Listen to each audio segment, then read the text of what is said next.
गोपालगंज में 3 दिनों से लापता किशोर का बॉडी गंडक नहर से बरामद हुआ है। घटना माझा थाना क्षेत्र के संतपुर गांव के पास की है। मृतक की पहचान सरताज अली के रूप में हुई है, जो दानचक निवासी मोहम्मद हारून मियां का पुत्र था। परिजन के अनुसार धोबलिया गांव में 3 दिन पूर्व सरताज लापता हो गया था और उसका शव गंडक नहर से मिला है। पुलिस ने शव को कब्जे में लेकर पोस्टमार्टम के लिए सदर अस्पताल में भेज दिया है। वहीं परिजन पुलिस पर आरोप लगाते हुए कहा कि पुलिस ने तत्परता नहीं दिखाया, जिसकी वजह से यह घटना हुई है। पुलिस अगर जल्द एक्शन दिखाई होती तो यह घटना नहीं होती। मामला तो बहुत निंदनीय है और ये समाज में इस तरीके का कार्य अगर बच्चों के लापता होने की आए दिन खबर मिल रही है, ये बहुत ही गलत है और प्रशासन को इस पे सक्रिय रूप से कार्य करना चाहिए। जहाँ तक इस बच्चे का मामला है, 3 दिन पहले ये बच्चा लापता हुआ था और प्रशासन को सूचित किया गया था। प्रशासन से भी मैं कई बार जाकर के मिला, उनके द्वारा बताया गया कि हर थाने में हम लोगों ने वायरलेस वगैरह कर दिया है, हम लोग अपने स्तर से कार्य कर रहे हैं। लेकिन आज अचानक ये खबर मिली कि इस बच्चे का शव जो है परशुरामपुर पुल के पास किसी ने देखा और बताया कि वो तैरते हुए जा रहा है। तो ग्रामीण लोग गए, घर के लोग गए, परिजन गए, जा करके देखे तो पता ये चला कि ये वही सरताज आलम है जो 3 दिन पहले लापता हुआ था। प्रशासन से हम मांग करते हैं कि यथाशीघ्र इस पे गार्जियन से, इसके अभिभावक से संपर्क करके और जो सही मुजरिम है उस तक पहुंचे और उसको कड़ी से कड़ी सजा दिलवाए। क्या नाम? मेरा नाम शाह आलम है। गोपालगंज में बिहार सरकार के पर्यावरण एवं जलवायु परिवर्तन मंत्री डॉक्टर सुनील कुमार ने आज थावे दुर्गा मंदिर परिसर के पास 18 करोड़ की लागत से बनने वाला थावे इको पार्क का शिलान्यास किया है। मंत्री ने कहा है कि पार्क बनने से स्थानीय स्तर पर पर्यटक को बढ़ावा मिलेगा और पर्यटकों को आधुनिक सुविधा मिलेगी। उन्होंने जिले के लिए एक बड़ा उपहार बताया है। शिलान्यास कार्यक्रम में बीजेपी एमएलसी राजीव कुमार उर्फ गप्पू सिंह, डीएम सहित वन विभाग के अधिकारी मौजूद रहे। पार्क बनने से धार्मिक स्थल थावे के श्रद्धालुओं के साथ साथ पर्यटकों की भी भीड़ में बढ़ोतरी होगी। उम्मीद जताई जा रही है कि इको पार्क बनने से वहां पर आसपास के इलाके के लोगों को भी काफ़ी सहूलियत मिलेगी और वो लोग पार्क में जाकर अपना समय बिता सकेंगे। वहीं इस दौरान कई स्कूल के बच्चे भी इस शिलान्यास कार्यक्रम में शामिल हुए। कार्यक्रम था। थावे वाली माता के दरबार में आज हमने एक थावे इको पार्क का शिलान्यास किया और ये पार्क एक बिहार के लिए मील का पत्थर साबित होगा और खास के उत्तरी बिहार के लिए आकर्षण का केंद्र होगा। ये पहला पार्क होगा जिस पार्क में अन्य सुविधाओं के अलावे आप पेड़ के ऊपर बात कर सकते हैं। कितने सर लागत से बनेगा पार्क? 18 करोड़ प्लस की लागत। 8 करोड़ प्लस। ठीक। गोपालगंज के समाहरणालय में स्वच्छ भारत मिशन लोहिया स्वच्छ बिहार अभियान के तृतीय चरण में के अंतर्गत 17 सितंबर से 2 अक्टूबर 2025 तक स्वच्छता ही सेवा है अभियान का संचालन किया जाना है। इस वर्ष का थीम स्वच्छोत्सव है, जिसके अंतर्गत स्वच्छ एवं हरि उत्सव क्लीन एंड ग्रीन फेस्टिवल मनाने पर बल प्रदान किया जा रहा है, जिसको लेकर आज गोपालगंज के समाहरणालय में गोपालगंज के एमएलसी राजीव कुमार उर्फ गप्पू बाबू एवं डीएम पवन कुमार सिन्हा, डीडीसी सहित तमाम पदाधिकारियों ने हरी झंडी दिखाकर अभियान का शुभारंभ किया। वहीं स्वच्छता कायम करने हेतु सभी प्रतिभागियों के बीच जिलाधिकारी और गोपालगंज स्वच्छता की शपथ दिलाई और रंगोली के कार्यक्रम कर सेल्फी के साथ स्वच्छता रैली को रवाना किया गया।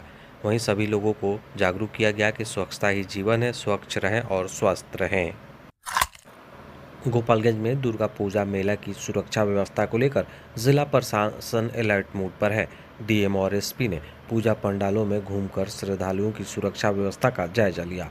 डीएम पवन कुमार सिन्हा ने पूजा समिति के पर्याप्त संख्या में वेंटिलेटर को रखने का निर्देश दिया है। साथ ही पूजा पंडालों के अंदर भंडारा कराने पर रोक लगाई गई है। सदर एसडीएम अनिल कुमार ने कहा है कि सभी पूजा पंडालों के लाइसेंस धारकों को लाइसेंस की शर्तों का पालन करते हुए श्रद्धालुओं की सुरक्षा का ध्यान रखना होगा। पूजा कराने का उसके बाद ही निर्देश दिया गया है। वहीं डीएम और एसपी ने कई पंडालों का निरीक्षण किया। गोपालगंज में गंडक नदी का जलस्तर बढ़ने लगा है। नेपाल में भारी बारिश होने के कारण वाल्मीकि नगर बराज से कई लाख क्यूसेक पानी डिस्चार्ज किया गया है। जिसकी वजह से नदी का जलस्तर बढ़ रहा है। जल संसाधन विभाग के मुताबिक गंडक नदी खतरे के निशान की पार कर चुकी है। हालांकि बाढ़ का कोई खतरा नहीं है। तटबंधों पर 24 घंटे नजर रखी जा रही है। जिला प्रशासन ने सभी सीओ को अपने अपने इलाके में तटबंधों पर नजर रखने का निर्देश दिया है। एसडीएम अनिल कुमार ने बताया कि नदी में बढ़ते जलस्तर पर प्रशासन नजर बनाई हुई है। वहीं डीएम पवन कुमार सिन्हा ने कहा है कि लगातार हम लोग उस पर नजर बनाए हुए हैं। जैसे ही जलस्तर में वृद्धि होगी और कहीं भी खतरा लगेगा तो उसे तुरंत ठीक कराया जाएगा। हालांकि फिलहाल अभी कोई खतरा गोपालगंज में गंडक नदी को लेकर नहीं है। क्या कुछ एसडीएम कह रहे हैं? गंडक नदी में जो कल का रिपोर्ट था और आज का रिपोर्ट था कि 1.5 लाख क्यूसेक पानी है और स्थिति पूर्णतः नियंत्रण में है। जो फ्लड फाइटिंग जो एफर्ट लगाए गए थे, जो झाड़िया और जियो बैग्स के साथ तटबंध की सुदृढ़ता की गई थी, राइट और फॉक्सवेल को मरम्मत किया गया था, तो स्थिति पूरी तरह से नियंत्रण में है। कहीं भी कटाव का कोई भी न्यूज नहीं है और उसके लिए सतत निगरानी भी रखी जा रही है। जैसे रात में, खासकर रात्रि के समय में जो जेई प्रत्येक किलोमीटर पर जेई है और जनरेटर की व्यवस्था किया गया है कि एकदम रात्रि में अंधेरे होने के बावजूद भी निगरानी रखी जा सके कि कोई भी इमरजेंसी हो तो तुरंत उस पर कार्रवाई कर सके। शारदीय नवरात्र को लेकर बिहार के प्रमुख प्रसिद्ध पीठ थावे दुर्गा मंदिर में तैयारी शुरू हो गई है। 22 सितंबर से नवरात्र शुरू हो रही है, जो कि 2 अक्टूबर तक चलेगी। जिला प्रशासन ने श्रद्धालुओं की भीड़ को देखते हुए इस बार थावे मंदिर में माता के चरण स्पर्श पर रोक लगा दी है। वहीं सीसीटीवी कैमरे के अलावा जगह जगह पर सहायता केंद्र बनाए गए हैं।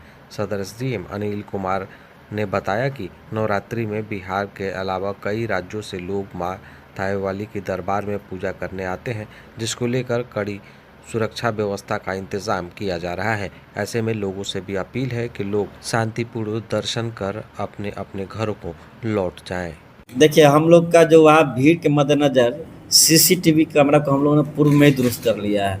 जो मंदिर के गर्भगृह का सीसीटीवी कैमरा का जो इन्वर्टर था उसको भी हम लोगों ने चेंज कर दिया है ताकि उसका बैकअप अच्छा रहे, किसी भी आकस्मिक परिस्थिति में संभाला जा सके। फिर जो कैंपस और उसके आसपास क्षेत्रों में जो सीसीटीवी कैमरे लगे थे उसका भी बैटरी हम लोगों ने चेंज कर दिया है।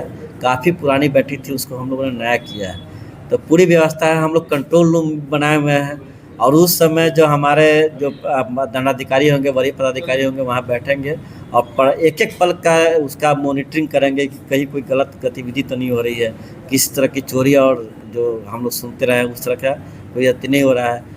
और सादे लिबास में पुलिस फोर्स और मजिस्ट्रेट की बहाली की जाएगी ताकि गहन निगरानी और सघन निगरानी बरती जा सके। बाकी जो माता का जो विभिन्न नौ रूपों का जो हम लोग पूजा श्रृंगार करते हैं वो सब रहेगा। जो भी परंपरागत तरीके से पूजा व्यवस्था रही है उसका पालन भी हम लोग इस बात। गोपालगंज जिले में स्वास्थ्य विभाग की ओर से स्वास्थ्य नारी सशक्त परिवार कार्यक्रम 17 सितंबर से 2 अक्टूबर तक चलाया जा रहा है। सिविल सर्जन वीरेंद्र प्रसाद ने बताया कि अभियान के दौरान महिलाओं और बच्चों के स्वास्थ्य पर विशेष ध्यान दिया जाएगा। इसके तहत रविवार को भी ओपीडी खुला रहेगा ताकि अधिक से अधिक लोग स्वास्थ्य जांच का परामर्श का लाभ ले सकें। साथ ही टीकाकरण कार्य में भी नियमित रूप से किया जाएगा। विभाग के उद्देश्य लोगों को स्वास्थ्य के प्रति जागरूक करना और समय पर इलाज एवं टीकाकरण उपलब्ध कराना है। स्वस्थ नारी एवं सशक्त परिवार, है ना, ये कार्यक्रम 17 सितंबर से 2 अक्टूबर तक चल रहा है पूरा भारत में। उसमें हमारे गोपालगंज जिला में सभी महिलाओं और बच्चों का स्वास्थ्य जांच, इलाज एवं उसके बचाव का उपाय और मोटिवेशन, काउंसलिंग इत्यादि काम करने की बहुत ही गहन रूप में चल रही है। और इसी के दरमियान बच्चियों में जो है एचपीवी वैक्सीनेशन का कार्यक्रम भी बहुत ही अभियान रूप में चल रहा है, जिसमें प्रत्येक जो भी बच्चियों स्कूल में हैं उन लोग को जाकर स्कूल में ही टीका लगाने का आदेश दिया गया है। लाइक, शेयर, सब्सक्राइब जरूर करें। धन्यवाद।